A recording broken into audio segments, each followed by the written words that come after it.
sebagai orang Hindu, kita tahu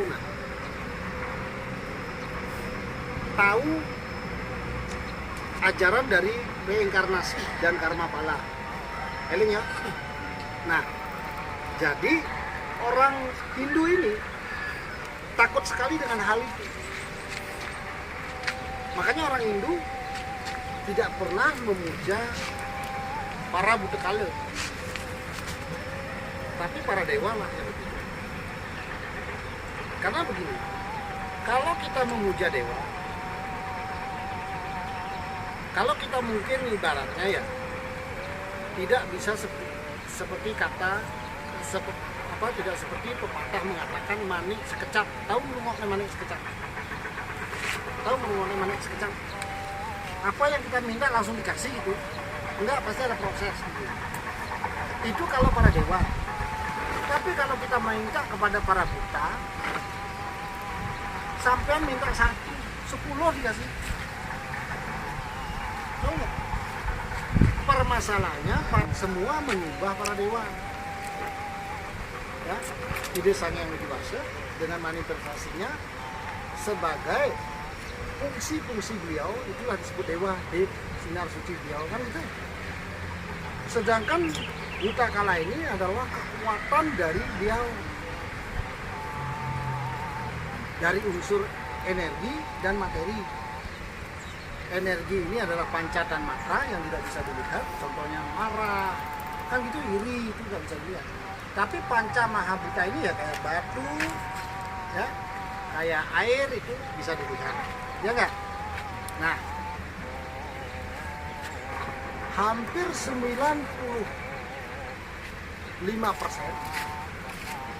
manusia di dunia ini menyembah para dewa. Entah sebutannya itu apa gitu ya. Ya. Kalau nasionalnya itu ide Tuhan Yang Maha Esa kan gitu toh. Kalau kita ide Sang Hyang Widi-Wasa. Mungkin saudara-saudara kita yang lain dengan berbagai nama, benar nggak? Itu 95% menyembah beliau. Tapi hanya 5% yang menyembah hal-hal yang berkekuatan magis. Apa itu kekuatan magis? Yang tadi yang Romo bilang, Buddha Kala. Kalau kita memohon kepada dewa, itu perlu proses, benar nggak? Kalaupun memohon 3, mungkin 1 dia yang kasih. Tapi kalau kita memohon kepada kekuatan magis ini, 1 kita minta, 10 dikasih. Kenapa? Karena biar ada yang nyumbah beliau, biar ada yang menjadi penganut para Buddha Kala. Makanya kita minta 1, 10 dikasih. Karena mereka juga meminta sesumbahan gitu loh. Mereka juga minta biar ada yang menyungkemi atau berbakti kepada mereka. Ketika manusia berbakti kepada mereka, inilah kebudekalan. Artinya kita akan menyembah para Buddha Kala. Ya, bahasa luarnya itu dedemit, genderuwo gitu. Paham Pak? Orang Hindu itu percaya sekali dengan 1 Punarbawa, 2 karma pala. Jadi orang Hindu itu nggak ada yang nyembah di sini. Orang di luar Hindulah yang banyak nyembah di demit. Kekuatan dari hal negatif ini, makanya datang ke mana gitu ya. Ya. Ada bahasanya nyupang, ngepet. Ini kekuatan negatifnya. Kalau minta sesuatu kepada yang negatif, Buddha Kala ini, Romo kan bilang tadi, minta 1 dikasih berapa? Paham ya? Jadi nanti ketika kita memohon kepada ide Betari Sri dalam manifestasi beliau sebagai penguasa Segara Kidul, ya, ini adalah kemakmuran, kesejahteraan, kedamaian dalam kehidupan kita. bukan kita memohon hal negatifnya seperti orang-orang yang tidak memiliki seragam kehinduan. Jadi Romo lihat orang-orang itu jarang yang namanya nyupang atau apa namanya itu yang ke tanah Jawa itu apa namanya? Bukan nyekar, apa namanya itu yang apa itu penghidupan apa gitu loh, yang bikin orang kaya pesugihan. Jarang, karena kita tahu karma pala, bener nggak?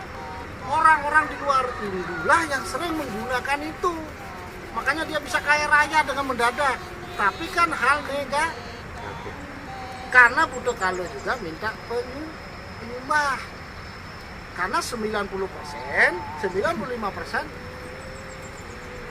manusia ini menyembah para dewa, yang para butanya ini ada yang nyembah. Makanya lek sampean gelem nyembah kuwi jaluk sitok dikei 10, tapi karma nih kan. Nah, dengan nanti kita mendirikan yaitu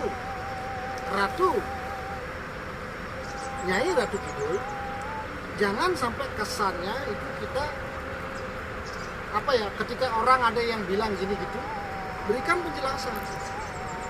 Jadi hari ini kalau itu kita mau bangun, kita ini menyembah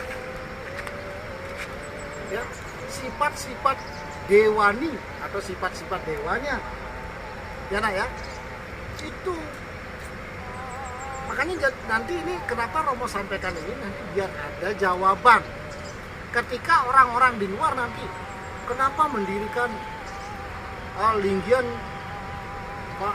Ratu Pantai Selatan misalnya, ya, atau Nyi Segara Kidul misalnya. Kan di luaran sana kesannya kalau mendengar kata Nyi Roro Kidul itu kan negatif dong, ya. Karena dimanfaatkan oleh mereka, tetapi mereka nggak tahu kekuatan negatifnya lah yang mereka sumbang. Paham ya?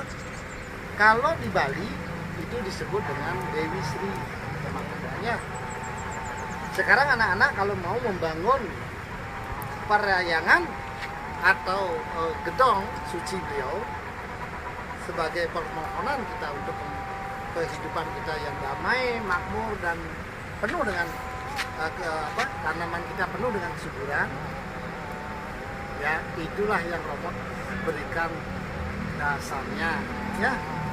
Jangan sampai nanti ketika orang-orang di luar bicara yang tidak mengetahui filosofinya, ini nanti membuat Anda down atau Anda membuat diri Anda nanti malu atau gimana gitu, ya nak ya. Nah itu ya, itu di Jawa di Puro Segara Kidul juga ada ya pelinggian Betari. Di Nusa Penida ada juga namanya pelinggian Nyai Segara Kidul. Di Bali juga ada di Kabupaten Romo namanya Dewi Danu, ya. Di tempat lain juga ada namanya Dewi Gangga, gitu ya. Apa beliau? Beliau adalah memberikan kesucian, kemakmuran, dan kedamaian. Itu ya, kemakmuran, ya, termasuk kemakmurannya, nah ya.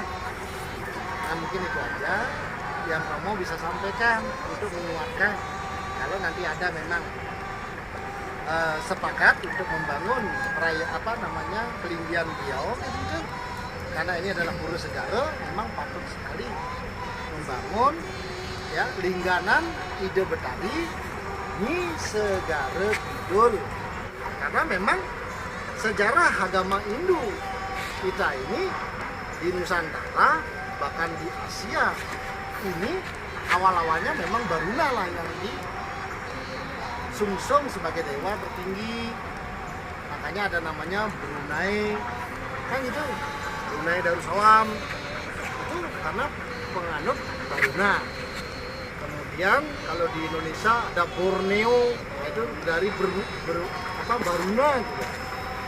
Makanya kapal-kapal kita juga ada namanya Bitong Kabila gitu. Karena siapa?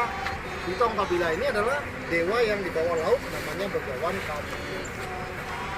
Ya, banyak ada ya. Jadi ayo kita bangun ya kuatkan serada bakti kita meminta atau memohon kesuburan dalam kehidupan kita untuk mencapai kemakmuran. Iya nak ya? Ya, jangan nanti dengarkan bahasa-bahasa di luar, karena orang-orang yang di luar itu banyak menggunakan negatifnya. Oke, itu pemahaman dan piteket Romo, jangan sampai ragu-ragu nanti. Oke, untuk itu mari kita lanjut bekerja. Sebelum itu Romo akhiri atau Romo Santi. Om Santi, Santi, Santi. Om.